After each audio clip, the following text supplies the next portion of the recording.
কাছে গিয়ে ইলিয়াস হোসেনি বলেছে যে উত্তর দক্ষিণ সিটি কর্পোরেশনে কোটি কোটি টাকা বাণিজ্য করছে সজীব। এনসিপি শাহবাগ দখল করে তখন কোনো দোষ হয় না। 18 বছর নির্বাচনের কথা চিন্তা করছে না, তারা ক্ষমতাকে দীর্ঘায়িত করতে চায়, তারা এই দেশের জনগণকে আবার আন্দোলনের মুখী করে তুলতে চায়। আজকে যখন শাহবাগে বিভিন্ন আন্দোলন যখন এনসিপি শাহবাগ দখল করে তখন কোনো দোষ হয় না।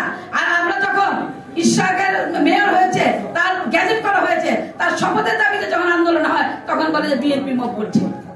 আজকে যখন শাহবাগে মব করা তখন কোনো দোষ কিছু হয় না। আজকে কেন ইশাককে ভয় পাওয়া হচ্ছে? কারণ আমরা জানি এই মন্ত্রণালয়ের যে দায়িত্বে যে উপদেষ্টা আছে এই 2 সিটি কর্পোরেশনের জন্য, আমরা বলি না যারা তাদেরকে বলে যে ইউটিউবার সে ইলিয়াস হোসেন, যারা তাদেরকে ক্ষমতায় বসিয়েছে বলে দাবি করে, সেই ইলিয়াস হোসেনি বলেছে যে উত্তর দক্ষিণ সিটি কর্পোরেশনে কোটি কোটি টাকা বাণিজ্য করছে সজীব। এই সমস্ত কিছু ফাঁস হয়ে যাবে বিধায় আজকে ইশাককে শপথ করতে দেওয়া হচ্ছে না। প্রিয় সাথী এবং বন্ধুরা, আমরা বলতে চাই যে এই সকল সমস্যার সমাধানের একটাই উপায়, এখন বর্তমান যে পরিস্থিতি, রাজনৈতিক সংকট উত্তরণে যে কথাটি এসেছে যে একমাত্র প্রতীক হচ্ছে দেশনেত্রী বেগম খালেদা জিয়া।